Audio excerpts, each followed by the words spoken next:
Hello दोस्तों। तो कैसे हैं आप लोग? आई होप आप सभी अच्छे होंगे। तो आज हम बात करने वाले हैं मैट्रिक्स के टाइप पे, है ना। टाइप्स ऑफ मैट्रिक्स बात करेंगे हम लोग। तो देख लेते हैं।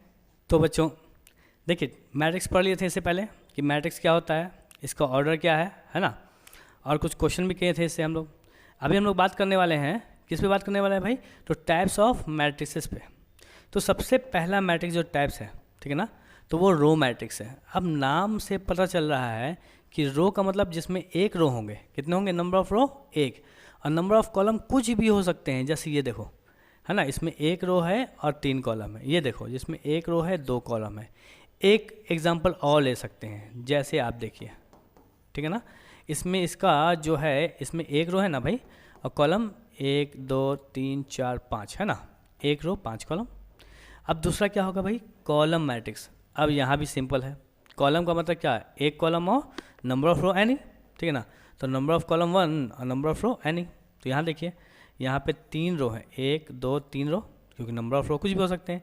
जबकि कॉलम कितने हैं? एक है। यहाँ भी 3 रो 1 कॉलम। आप एक एग्जाम्पल और ले सकते हैं, है ना। ठीक है, इसमें चेक कीजिए, 1 2 3 4 5, 5 रो और एक ही कॉलम है, ठीक है ना। तो ये कहलाएगा कॉलम मैट्रिक्स। आगे देख लेते हैं। सो अगला जो है हॉरिजॉन्टल मैट्रिक्स, है ना। हॉरिजॉन्टल मतलब इस ऐसा लाइन होता है ना, कुछ ऐसा। देखिए इस तरह बनेगा। तो इस तरह बनेगा तो सोचिए, नंबर ऑफ रो तो कम ना होंगे और नंबर ऑफ कॉलम ज़्यादा होंगे, तो इसलिए नंबर ऑफ कॉलम को ज़्यादा कर दिया गया नंबर ऑफ रो से। जैसे ये देखिए, ये वाला, इसमें कितने हैं? नंबर ऑफ रो 2 हैं और नंबर ऑफ कॉलम 3 है। तो एक एग्जाम्पल और लेते हैं, है ना। देखिए इसमें नंबर ऑफ रो कितने हैं भाई? 1 2 3, और नंबर ऑफ कॉलम कितने? 1 2 3 4, है ना। 3/4, कोई दिक्कत नहीं, सिंपल है। तो उसी तरह से अब क्या हो गया, जैसे वर्टिकल मैट्रिक्स। अब हॉरिजॉन्टल जब ऐसा है तो वर्टिकल कुछ ऐसा होगा, है ना। तो यहाँ देखिए, इसका मतलब क्या है कि नंबर ऑफ रो ज़्यादा होंगे नंबर ऑफ कॉलम से। कोई दिक्कत तो है नहीं, इसमें तो समझ लाने वाली बात है। जैसे ये देखिए, 1 2 3 और 1 2 3 रो और 2 कॉलम, तो नंबर ऑफ रो ज़्यादा, ठीक है ना, कोई दिक्कत नहीं है। आगे देखते हैं।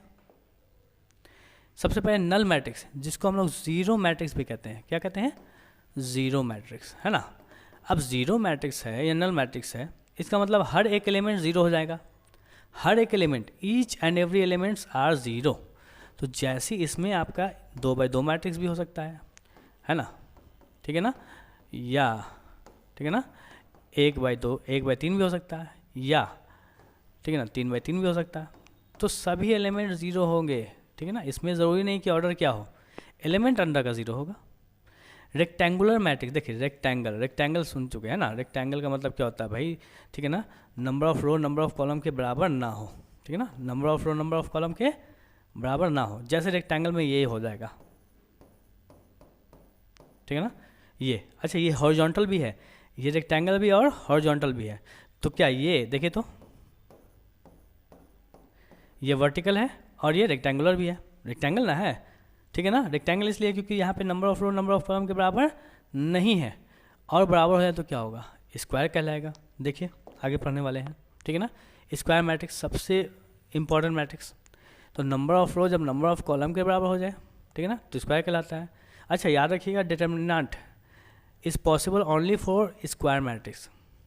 मतलब क्या है कि डिटर्मिनेंट सिर्फ स्क्वायर मैट्रिक्स का पॉसिबल है। पढ़ने वाले आगे डिटर्मिनेंट, ठीक है ना, कि डिटर्मिनेंट क्या होता है, उसको क्या करते हैं, है ना। तो फिर उसके बाद क्या बात कर रहे हैं? सिंगुलर मैट्रिक्स की, है ना। सिंगुलर मैट्रिक्स जिसका डिटर्मिनेंट ज़ीरो हो जाए, जिसका डिटर्मिनेंट क्या हो जाए? ज़ीरो। अब देखिए एग्जाम्पल तो ये दिया हुआ है, इससे ईजी एग्जाम्पल लिया जाता है, ठीक है ना। मान लो एक ए है, ठीक है ना, समझिए, ओके। ये अब इसका डिटर्मिनेंट निकालने का तरीका क्या है? डिटर्मिनेंट कहते हैं जब दो पैरेलल लाइन के बीच में ए को रखते हैं, ठीक है ना, नंबर को, उसका क्या है? इसको कहते हैं एलिमेंट ऑफ प्रिंसिपल डायगोनल। क्या कहते हैं? एलिमेंट्स ऑफ प्रिंसिपल डायगोनल, ठीक है ना। और this is your element of secondary diagonal. क्या होगा? एलिमेंट्स ऑफ सेकेंडरी डायगोनल्स, ठीक है ना। तो अगर मैं इस दोनों को मल्टीप्लाई कर दूँ, 3 दूना 6, मैं 0 बीच में, 6 कम 6, ठीक है ना। याद रखिएगा 3 इंटू 2 किया गया माइनस 6 इंटू 1 किया गया, तब 6 आया, 6 आया, कट के कितना आएगा भाई 0। तो अगर डिटर्मिनेंट 0 है तो कहलाएगा सिंगुलर मैट्रिक्स। और ये वाला मैं जब डिटर्मिनेंट पढ़ाऊंगा तब समझाऊंगा कैसे होता है 3/3 का। डिटर्मिनेंट में 2 ही पढ़ना है, 2/2 और 3/3, ठीक है। आगे देख लेंगे। एक अब देखिए सिंगुलर पढ़ा तो एक नॉन सिंगुलर पढ़ लेते हैं। अब सिंगुलर में डिटर्मिनेंट 0 तो नॉन सिंगुलर में डिटर्मिनेंट 0 ना हो। अगर डिटर्मिनेंट 0 ना है तो वो नॉन सिंगुलर कहलाएगा। सिंपल सी बात है, कोई ज़्यादा बड़ी बात तो है नहीं, ठीक है ना। जैसे देख लीजिए मैंने क्या कहा था 1 इंटू 4 माइनस 3 इंटू 2, यहाँ पे 4 माइनस 3 6 माइनस 2, तो डिटर्मिनेंट जो है वो 2 आया माइनस में, तो ये तो 0 नहीं है। और जहाँ ये 0 ना हो तो वो कहलाएगा नॉन सिंगुलर, ठीक है। आगे देख लेंगे। देखिए ट्रायंगुलर मैट्रिक्स।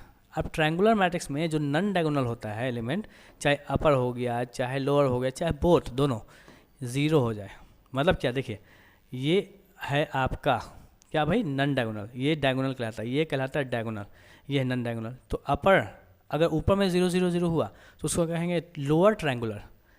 अब ये तो उल्टा हो गया भाई, इसलिए चूँकि लोअर में आपका ट्रायंगल बना रहा है, ऊपर में तो 0 0।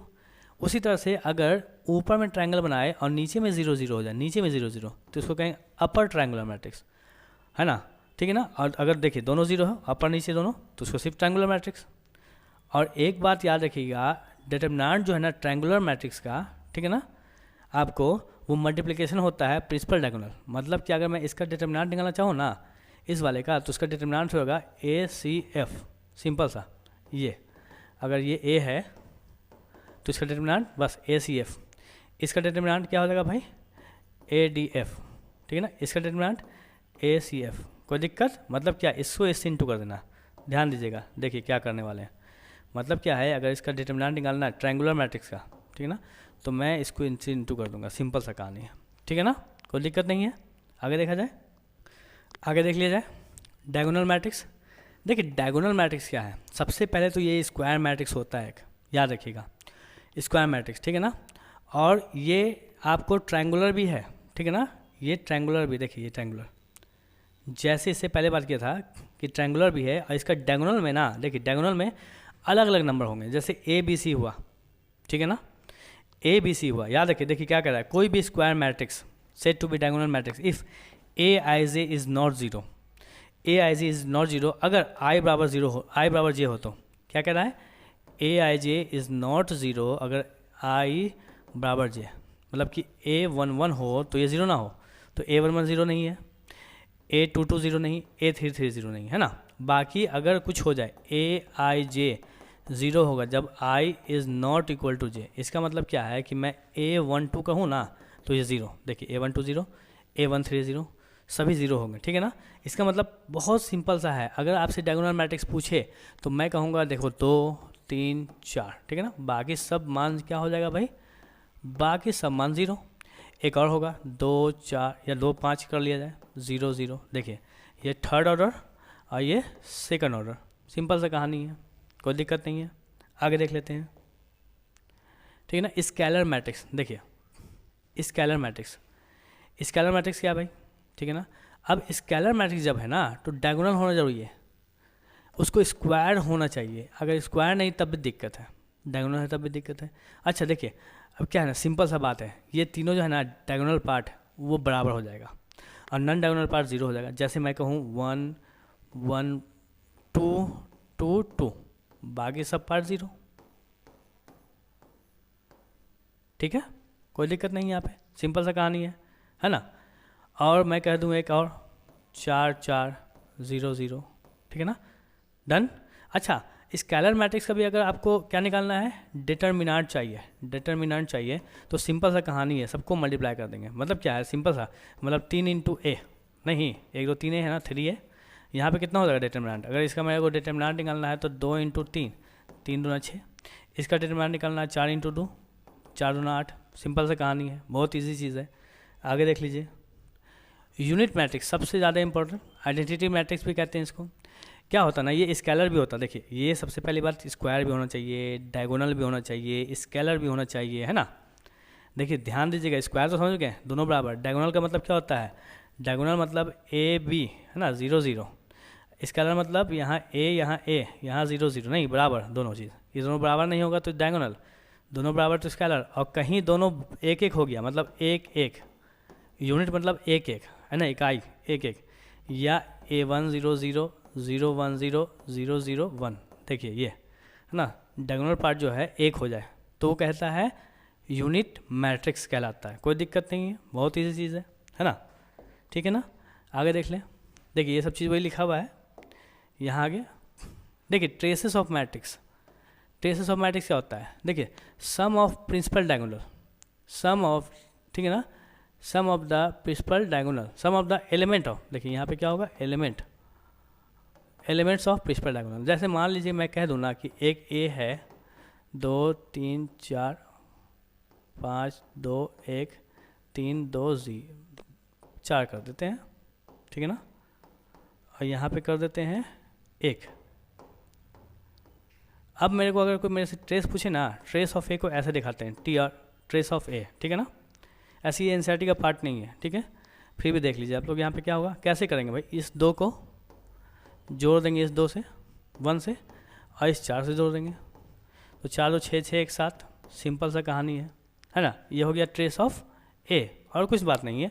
जैसे तुमसे पूछ ले, अच्छा ये याद रखिएगा, स्क्वायर मैट्रिक्स का होता है ट्रेस निकल आता है, तो ट्रेस क्या हो जाएगा, 2 + 5 5 2 7, सिंपल सा, ठीक है ना।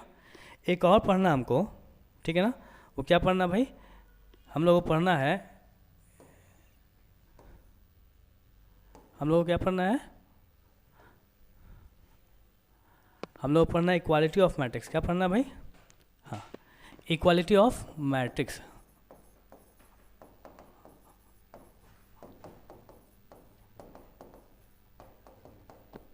अब इक्वालिटी ऑफ मैट्रिक्स क्या कहता है, तो 2 मैट्रिक्स, ठीक ना, 2 मैट्रिक्स, 2 मैट्रिसेस,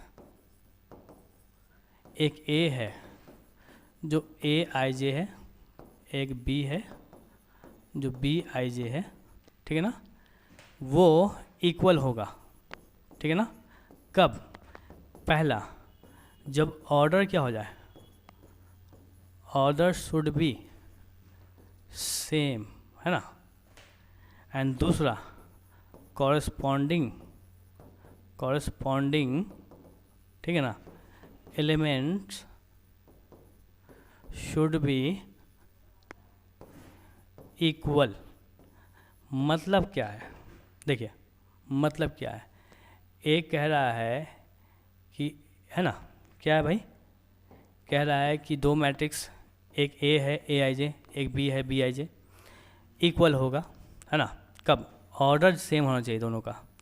जैसे मान लो अगर मैं कह रहा हूँ कि ये 2/2 है, तभी बराबर हो सकता है जब दूसरा मैट्रिक्स भी 2/2 का है।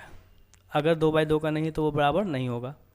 और कॉरस्पॉन्डिंग एलिमेंट शुड भी इक्वल है, जैसे 2 यहाँ है तो यहाँ भी 2 होना चाहिए, ये कॉरस्पॉन्डिंग एलिमेंट हो गया। 4 यहाँ तो 4 यहाँ, 5 यहाँ तो 5 यहाँ, और 0 यहाँ तो 0 यहाँ। अगर दोनों एक ही ऑर्डर का है और दोनों के जो ये पार्ट हैं कॉरस्पॉन्डिंग एलिमेंट वो समान है, इक्वल है ना, तभी कहलाएगा इक्वल, नहीं तो वो इक्वल नहीं कहलाएगा। इससे क्वेश्चन कैसे पूछता है, देखिए ऐसा क्वेश्चन पूछ सकता है, ठीक है ना। इससे क्वेश्चन जो पूछा जाता है वो ऐसा रहता है, ठीक है।